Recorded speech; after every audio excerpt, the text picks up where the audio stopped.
안녕하세요 여러분, 데이지입니다. 저는 지금 고사리를 캐고 있습니다. 우리가 하나라도 꺾을 수 있을까? 우리는 결과물이 아니라 해보는 것. 그리고 어려워, 안 나와. 그러면 더 행복하게, 더 감사한 마음으로 동물시장에서 고사리를 사는 거지. 고사리 찾게 해주세요!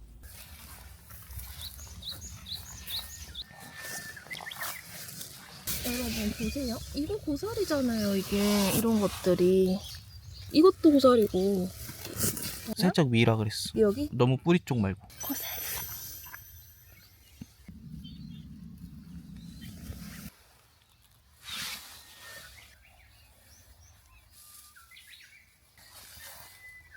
근데 진짜 뱀 나오면 어떡해. 뱀이 나오지.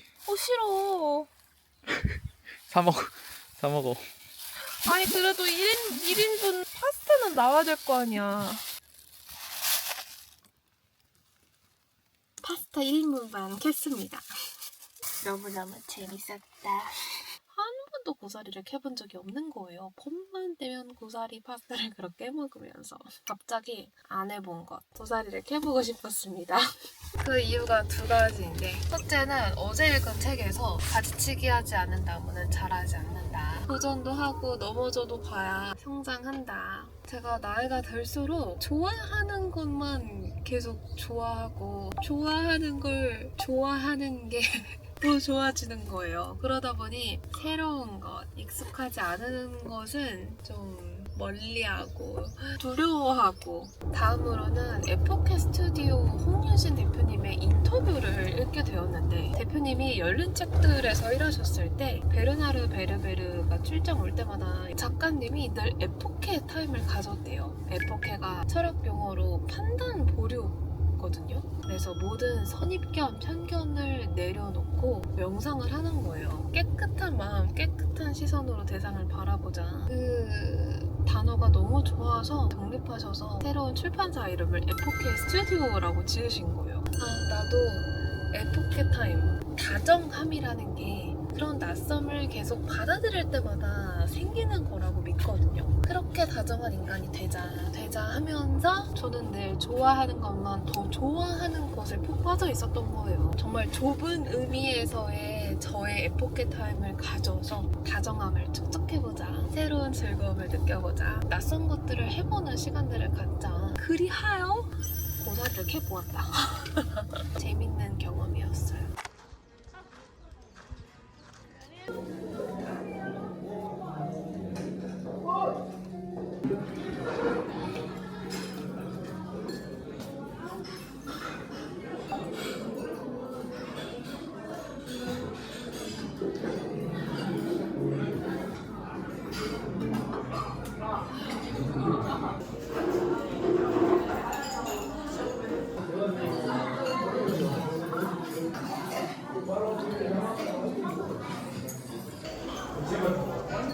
에펠민트도 이렇게 띄워서 먹어도 되나? 드디어 나온 밥.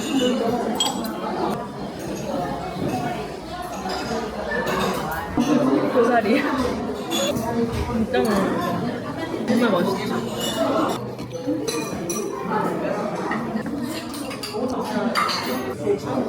나 마늘 먹어. 응? 나 마늘 먹는다. 많이 먹어. 숲이 아닌 바다이던가 옆에 높은 나무가. 이게 해무일까요? 모래가 아니라 해무야? 아직 반바지는 오바인 것 같아. 이게 오묘해, 색깔이. 돌아가자. 갑자기 함덕에서 커피를 사고 해무를 구경하고 갑자기 절에 가고. 가끔 너와 같은 하루도 좋아. 저 뒤로는 오름이 있어요. 진짜 랜덤하지만 괜히 고사리 둘러보고 있어요. 이거 다 고사리 아니야? 우와 진짜 많다. 초록색이 맞아? 아까는 갈색이었잖아. 맞는 것 같은데.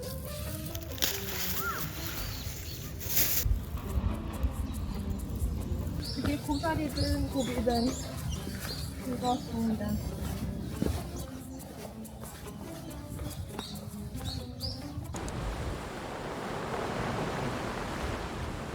바다 농좀 때리고 가자.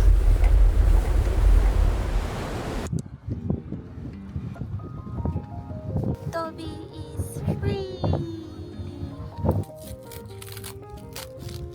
이재하 시인님의 진심의 바깥. 이제야 언니의 개그본이야? 그리고 책 제목은 시인의 말. 우리는 믿음이 녹지 않도록 지켰다. 기꺼이 아름답다고 말하려고. 내가 잊기 위해 쓰는 모순이 우리에게 당분간 진심이 되기를. 미쳤구나.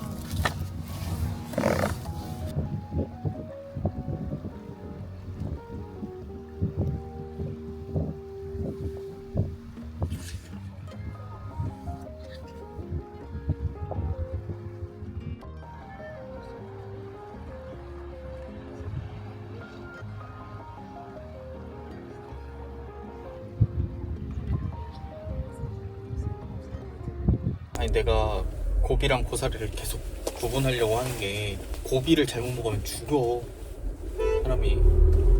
한 고비 죽을 고비 넘겼다 이런 거 들어봤지?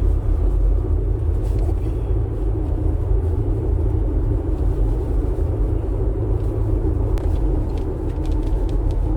혼자 있고 싶어.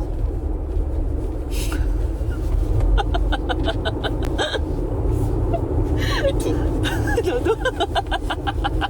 나는 시가 너무 좋아서 혼자서 있고 싶어. 너는 왜?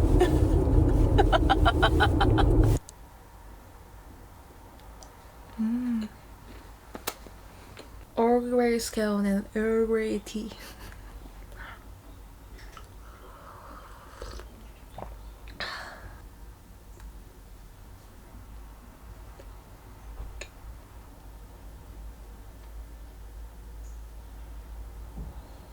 이 시집이 특히 좋은 걸까요? 아니면 제가 시를 잘 읽을 줄 아는 어른이 된 걸까요?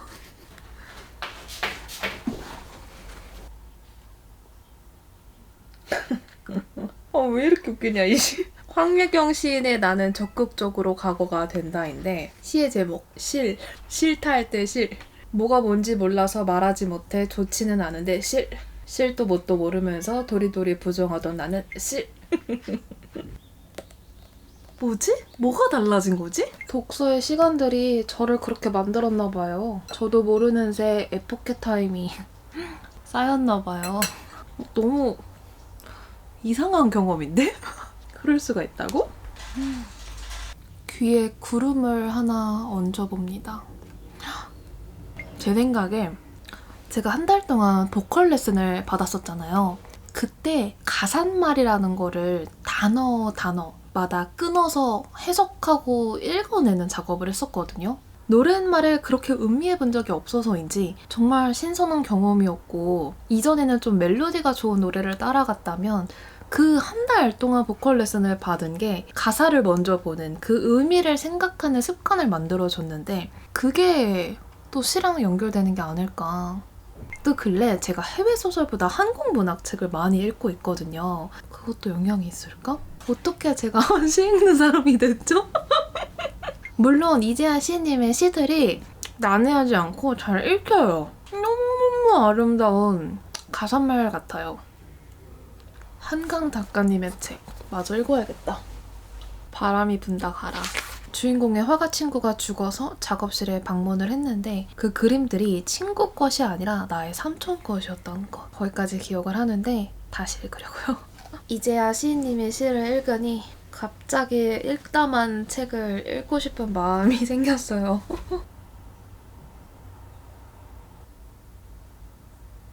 얘기를 자세히 하고 싶진 않아. 내가 미러볼을 왜 갖고 가냐고. 아니, 내가 어디다 쓴다고 미러볼 갖고 가요. 이거 깜짝이야, 씨발, 진짜. 뭐하니? 난 인생이 엄청 시시하다고 생각하거든. 태어날 때부터 불행이 시작돼서 그 불행이 안 끊기고 쭉 이어지는 기분. 근데 행복은 아주 가끔 요만큼 드문드문 있을까 말까. 이런 개같이 불행한 인생 혼자 살아 뭐하니. 아무튼 그래서 다 같이 사는 거야. 설명할 수 없는 것들과 이해할 수 없는 것들 사이를 우리는 얼마나 많이 오고 갈까? 시를 쓰는 일이 이해할 수 없기에 모르는 이야기들을 짐작하는 일인지 모르겠다. 짐작할 수 없는 것을 내가 조심스럽게 짐작했을 때 그것이 누군가에게 작은 힘이 되길 바라는 마음이면 그 정도면 되겠다. 그게 시겠다. 우리들의 이야기에 기대어 오래 머무르고 싶다. 네, 여러분, 제가 아주 예전 영상에서 한강 작가님의 바람이 분다 가라 초반을 읽으면서 이거 완전 스릴러네? 소개했던 적이 있거든요. 그런데 그 후로 너무 시적이면서도 소설 속 주인공이 과학책을 읽어가면서 인간의 존재에 대해 사유를 하는데 그런 표현들이 저에게는 좀 스토리가 더디게 느껴지고 그래서 읽다만 책이 되었었어요. 그런데 이재하 시인님의 한 시를 읽고 나서 갑자기 이 책이 생각이 났고 지금 반 정도 읽은 상태입니다. 그리고 계속 읽을 결심을 하여 참 다행이다. 주인공 정희가 제일 친했던 인주의 죽음을 파헤치는 이야기예요. 내가 아는 그녀는 절대로 자살했을 리가 없는데 그리고 그녀의 유작이라고 하는 그림들은 그녀가 아니라 내가 사랑했던 다른 사람의 그림인데 왜 그녀는 그 그림들을 똑같이 그려냈을까? 죽은 친구 인주를 기록하고 전시하고 싶어하는 한 남성이 있는데 그 사람과 인주의 관계는 도대체 무엇이었을까? 주인공이 이제 그 남자를 마주하여 질문을 던져가고 있습니다. 주인공 심연에 어떤 감정들이 통과하고 있을까? 좀 몰입하여 읽으니까 전과 달리 훨씬 더 재밌게 읽히고 있어요. 인주가 결코 죽음을 결심할 친구가 아니었을 텐데 하니까 남자가 이 편지를 건넵니다. 인주가 썼어요. 한 번도 종교를 가져본 적 없지만 알 수 없는 누군가에게 기도해 본 적은 있습니다. 가장 많이 간절하게 기도한 내용은 죽게 해달라는 것이었습니다. 기도를 들어주는 누군가가 정말 존재했다면 난 이미 여러 번 죽었을 겁니다. 지금 내가 살아있다는 건 그때마다 내가 그만큼 더 강하게 살아있길 택했다는 걸 뜻합니다. 그녀는 도대체 왜 죽었을까? 이 남자는 도대체 누구일까? 그리고 이 책을 읽게 해준 시 아무도 늙지 않은 밤이라는 시입니다. 읽다만 책을 다 읽은 밤이었습니다. 10년 전에 끊었던 전화를 다시 받았습니다. 인사 없이도 그날이 다시 시작되었습니다. 나는 읽다만 책을 펼쳐 몇 문장을 읽어주면서 어른이 되면 시를 쓰겠다고 말했지요. 우리는 내일을 이미 알고 있는 듯이 아파할 것과 지나갈 것에 대해 받아 적으며 잘 둔다는 것에 대해 생각했습니다. 여전히 사람을 사랑하는지 물었는데 내일에는 사람을 사랑해 본 적 있다고. 10년 전에 시간을 익히는 방법을 알았다면 우리는 아무도 잊지 않았을까요? 내일은 더 슬펐으니까 어제는 더 좋을 거라고. 묵묵시 두 계절을 바르게 지나가기로 했지요. 아무도 늙지 않은 밤이었습니다. 제가 이 시를 어떻게 받아들였냐면 앞으로 있을 슬픔, 고통 이런 것들을 너무 미리 예습하려는 거예요. 30에 꼭 해야 하는 것들, 40에 대비해야 하는 것들, 내일을 이미 잘 아는 게 너무 우선순위에 있는 거예요. 그래서 지금 당신은 사랑을 하고 있냐라고 물어도 내일에는 사람을 사랑해 본 적 있다고, 미래에는? 그래서 읽다만 책을 읽는 거예요. 멈췄던 대화를 다시 하고 오늘을 기록하기 위해 시를 씁니다. 그래서 지금을 살고 있기 때문에 내일이 아닌 오늘을 이야기하고 있기 때문에 오늘 밤은 늙지 않습니다. 미래를 미래대로, 과거를 과거대로 묵묵시 시간을 잘 지내기로 하였다. 그것이야말로 시간을 익히는 방법이 아닐까. 너무 좋죠. 물론 이 시의 여백을 제 멋대로 해석하고 있지만 제목이 진심의 바깥이잖아요. 말할 수 있는 것, 읽은 것 너머의 진심이 분명 있는 것 같다. 오늘도 고사리 아닌 뭘로 판명됐죠? 고비를 꺾느라고 그냥 난 길로만 쭉 올라갔을 것 같았던 오름을 사방으로 눈을 돌리며 결국 중도에 내려왔거든요. 그런데도 정말 즐거웠죠. 근데 이게 책을 읽는 행위랑도 비슷하더라고요. 그저 취향에 따라 책을 읽다 보면 난길로만 그 책산을 쭉 오르는 거예요. 책을 읽는 행위야말로 낮에 읽었던 그 노벨리스트 인터뷰에서 나왔듯이 영원히 그레이존에 머물기 위해서 낯선 것들에 다정해지기 위해서였는데 저는 되려 뾰족해지고 있는 거예요. 좋아하는 것만 좋아하고 시집이나 한강 작가님의 책이나 그땐 아니었고 지금은 맞다 라기보다는 그때도 맞았고 지금도 맞았다. 그저 제가 몰랐다. 세상 모든 일이 그러지 않을까. 진지한 말을 못해 정말. 바다에 책을 띄워 저만치 숲으로 보내는 일. 제가 오늘 냉종일 푸른 숲이랑 또 이어지잖아요. 미쳤어 진짜. 정말 좋다. 너무 좋아. 여러분 시 읽다가 저 갑자기 요가 가요. 요가 안 해봤는데 너무 겁나는데 해보지도 않고 오해할 마음. 재미없다. 너무 정적이다, 아플 것이다 이런 편견 다 내려놓고 용기 내어 가보려 합니다. 수업 전에 차를 또 마시는 시간이 있대요. 그래서 바로 가보겠습니다. 저 요가복? 이런 것도 없어서 그냥 집에 있는 티셔츠? 그리고 패턴 있는 냉장고 바지 입고 가요. 겁난다, 겁난다. 할 수 있다!